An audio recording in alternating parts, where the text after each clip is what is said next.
Hello ladies and gentlemen, this is Yoruus speaking and welcome to the summary video for multiplayer game number 119.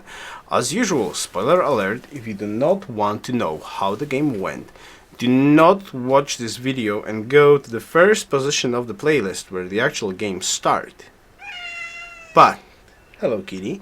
But if you do want to know how the game went, so you can decide if you want to watch the game or not, or you already have watched the game and want to hear me theorycraft a little bit about the game, then I invite you to watch this video. Hello kitty, what do you want? So, this game was played on 12th April.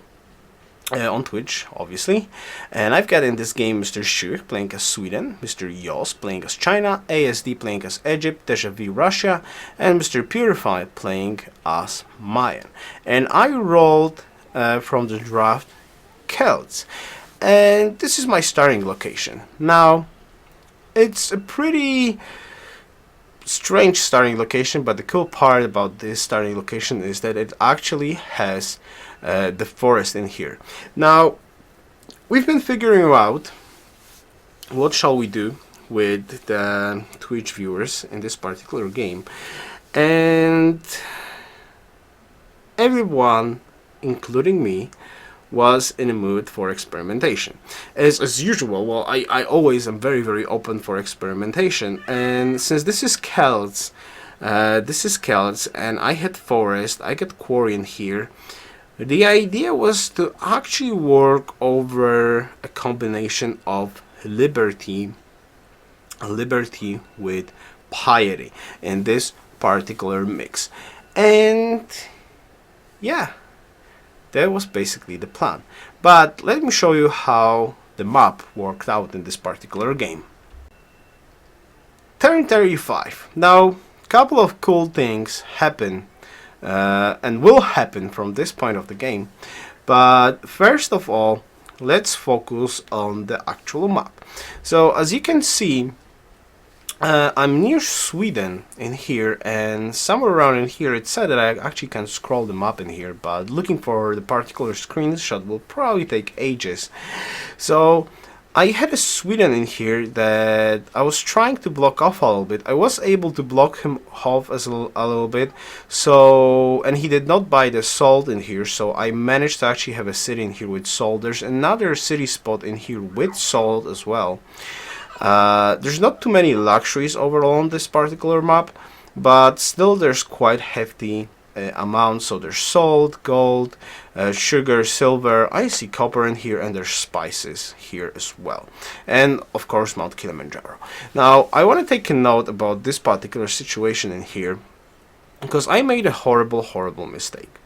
First of all, Sweden is here with potentially Petra capital, which was like actually my hopes, because he's my closest neighbor, and I was like really hoping, okay, if I want to do experimentation, which means liberty, piety, I need a lot of time of peace. I don't want to go to early war.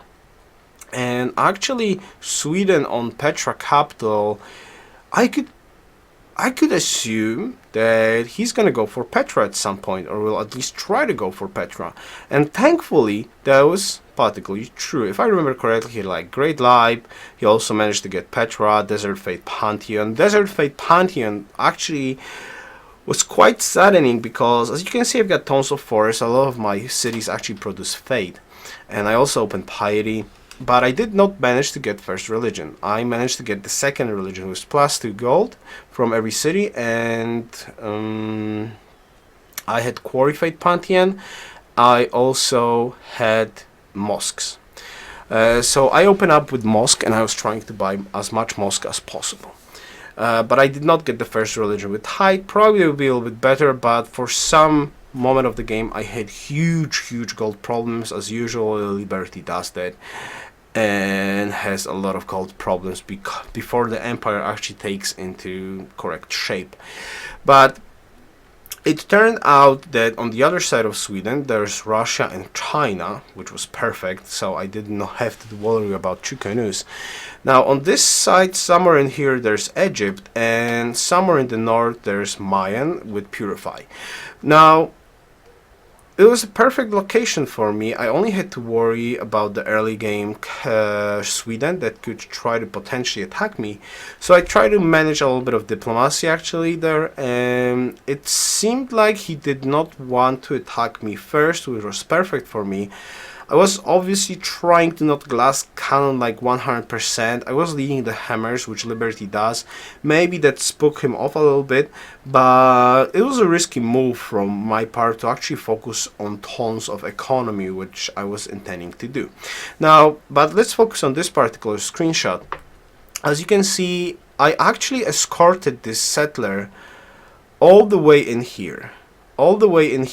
And at this tile, I decided to move my Pictish warrior back to attack the archer, like, yeah, get some extra fate and some extra experience, and I set it my settler without protection. Now, in this turn or the next turn, my settler is snatched by Egypt scout, and like 1 or 2 turns later, he actually plants a city where I wanted to plant the city. So one of my expansions that I was really hoping to get with the extra luxury was gone, basically.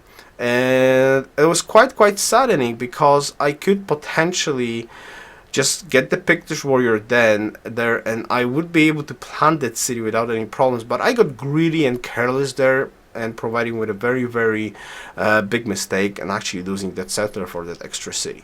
But well, it happened. It happened. Mistakes happen, obviously. So we of course made peace later on. There's no reason for us to be at war, and I try to stick to our common plan with the Twitch viewers of actually acquiring as much cities as possible and going into that Liberty piety mix, with eventual goal. Actually, there was an idea of getting first. We were all hoping to get the first religion and get pagodas, but that didn't happen, so we only had mosques. But at the improving the religion, enhancing the religion, there is an option like, do we try to do something strange, or do we try to like do it theoretically properly? And we all decided we were going to do it strange. So the next pick of my religion was actually Fate buying pre-industrial units, with the goal to actually attack Sweden at some point, because he had a very juicy capital, and obviously he was my first neighbor that I have to deal with to actually have a chance to do something in this game. And particularly in this game, everything worked out almost perfectly, and I'm going to show you what I'm talking about. Okay, I think this is a cool turn to talk about what's actually going on, what's going on and what's actually happening around this particular game. So you can basically see all my empire. You can see all my cities. I've got 1, 2, 3, 4, 5, 6, 7 cities. If I remember correctly, I managed to get Notre Dame, so I did not rush universities at any point. And I actually went for workshops, and you see a lot of army in here. Now, this is the fun part. This army is not hard built. I'm only building the units in the cities that actually have all the infrastructure ready, so like workshops, temples, markets, coliseums, all the other stuff. A lot of buildings needs to be built with Liberty approach for cities to actually be worthwhile. I finally can grow. You can see all my cities were avoiding growth for quite a long time, but thanks to Notre Dame, I'm actually finally growing. And there's several things that worked out quite well in this game. Now, first of all, Purify decided to kill Egypt. Now, that's great, because Maya is a very strong civ with a huge boost to science and actually not sacrificing too much, which is the biggest great thing about Mayans, because they've got the shrine that is so awesome. Gives you more fate, gives you more science, which allows for like skipping a couple of buildings or do a lot of experimentation with that civ. But thankfully he actually went into war versus Egypt. Now sadly Egypt did not defend too much. Well, the defense did not work out that well, and Purify actually was able to take him out quickly, but thanks to that overall he was quite slowed down in science, which I talk about right now because this is a very important thing that allows this my approach, this experimentation to work. Now on the other side, we've got China and Russia. Russia with a pretty down strong position. China obviously Chukos and Great Wall. Thankfully Great Wall went into China, which is also quite great because I was quite afraid. I think I was even trying to build Great Wall, and I was quite afraid that Sweden could get Great Wall, and actually attacking into Great Wall is quite hard, especially if you're going up against knights. Knights just slaughter things that tries to get into Great Wall if you don't have a lot of great generals. But as you can probably imagine, I am slowly considering attacking. I'm slowly considering attacking Sweden with a quite late timer on the crossbows. But there's a couple of important things that you have to know.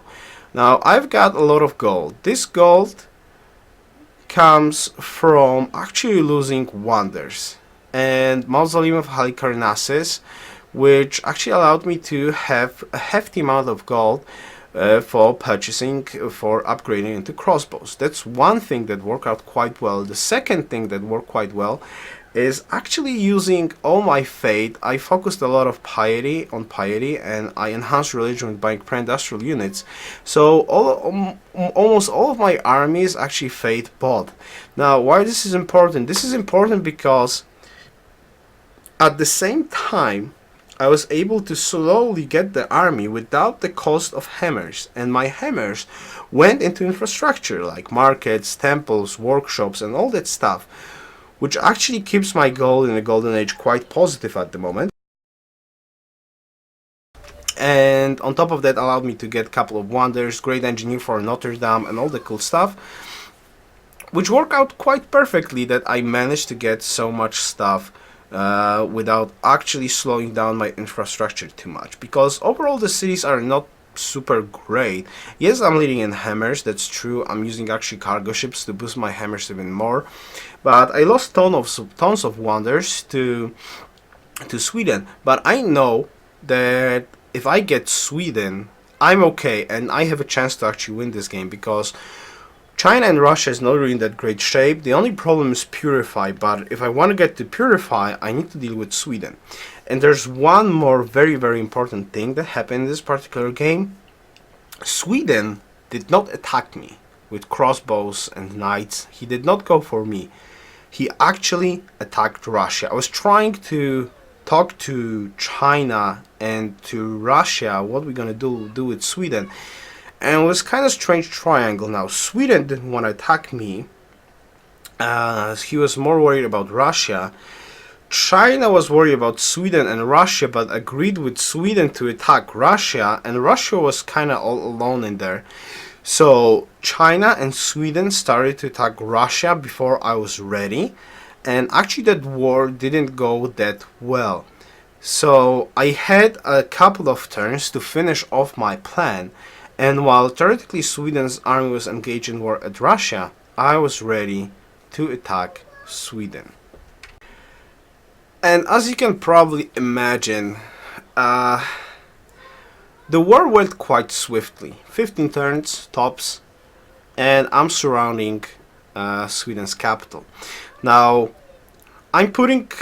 I started to put the hammers almost all into military production. As you can see, my science is quite detrimental right now.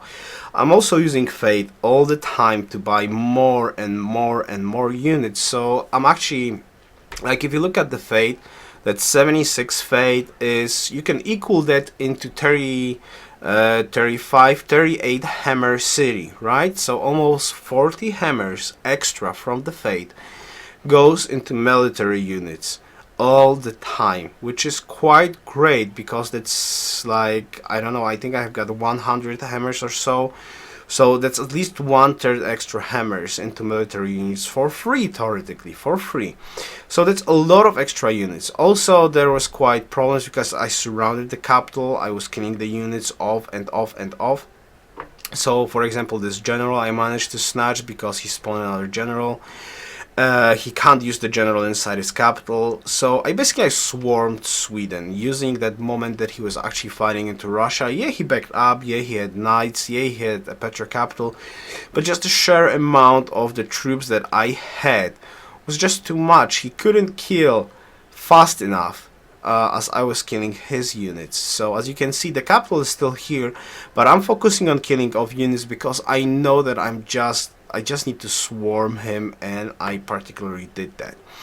On the other side, the China-Russian front was sort of a stalemate. I mean, like, Chukos are great on defense, so with Great Wall, Russia couldn't really attack into China. But at the same time, Chukos are quite weak on the attack. If somebody has very nice hammers and very nice roads and a good combat control, it's actually quite hard to attack with Chukos into someone who has knights, for example, and have very good road systems. Because Chukos got lower combat strength, so they die quite quickly to knights and crossbows. It needs like, what, one crossbow shot and a knight attack, or just two knight attacks, and Chukos are dead. So it's if you don't have a huge advantage in hammers or great generals, then it's quite hard to actually attacking with Chukos into a rough terrain or a very well prepared player. Same goes with Keshiks, and like Keshiks are also quite strong, but if somebody is really prepared for them, they also die quite quickly. Like, they got two-shotted by crossbows if they're not upgraded. So if the actual Keshiks were not upgraded earlier on with like range or logistics or stuff like that, they actually die quite quickly as well. But that's a subject for another conversation. So basically, Sweden is down in here, and now what's next? Now next is Purify. Can I get to Purify before he will get attack superiority that I will not be able to beat with my hammers? And yeah, let me show you. Sadly, I cannot show you the demise of Purify Capital because somewhere around turn 150 they all actually decided to concede to me. Now, you're probably wondering if that was a correct decision. Now, I was trying at the end of the game talk a little bit about it, and I actually asked Purify to join me on the Twitch so he can see my position in the game. And when he saw what's coming his way, he said that there's no way he can defend, especially that I have a road just to his capital. I don't need to take any of his cities. I just need to get there, kill his capital with all of my units that I was killing Sweden off, and with all the units that I can produce. As you can see, my cities are free to produce more and more units, and I still have that extra hammers from Fate. So Purified absolutely agree with me that he couldn't defend. He couldn't defend whatsoever with this amount of troops. He was not prepared for that at all. And I absolutely agree with him that that was a correct decision to concede. Same goes for Russia and China. As soon as I would be done with Purify's capital, I could either consolidate my empire that is theoretically untouchable. Well, only 2 cities on coast, but the rest is not, with a super beastie Sweden capital, with like Machu, Petra, Heingadens, Chichen, Alhambra, and all the good stuff that I gained from that capital. So I don't think the other players would be able to compete with me as well. But the most important part was actually Purify. And I do believe, though we did not have the chance to actually test that out, but from my point of view, from the army that I can generate and the army that I already had, and from his opinion after checking out my perspective, I think it was a correct decision, and he wouldn't be able to hold for too much, especially that I have a straight line to his capital, and I just need to do so.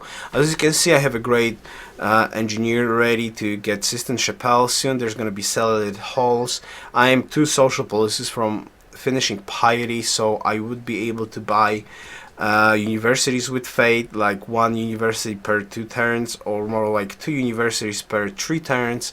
So I would be getting boost in the science without actually putting hammers into it, which makes this approach very, very strong. So basically, GG guys, that was an awesome game.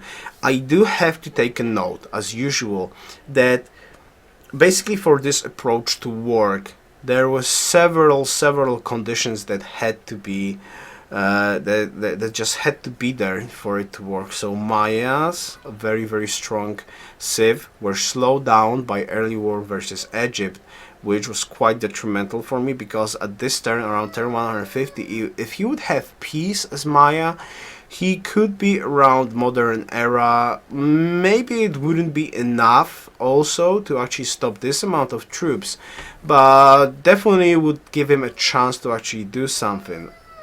And now we had Sweden not attacking me early on, when it actually would slow me down quite tremendously, and him going to war on the other side, and also China and Russia fighting with each other.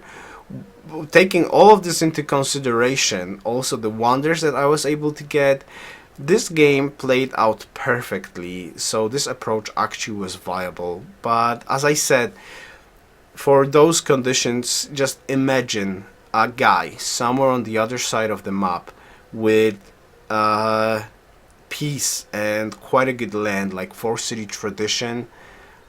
That would be very tough to reach him in time with actually the tech that would be manageable for him to do something, well, that I would actually be able to do something against him. But in this particular situation, this approach was quite viable, and I was quite happy that it worked out, because I love to experiment, as you know me, and I really am happy when experimentation actually works out well. But it's dependent on the circumstances of the particular games. Alright, so I guess that's it for this video. I hope you enjoyed it. As usual, I invite you to watch the actual game if you haven't done it yet. The link should be somewhere around in here. And yeah, that's it. So thank you very much for watching one more time, and see you next time. Best wishes. Yoruus out.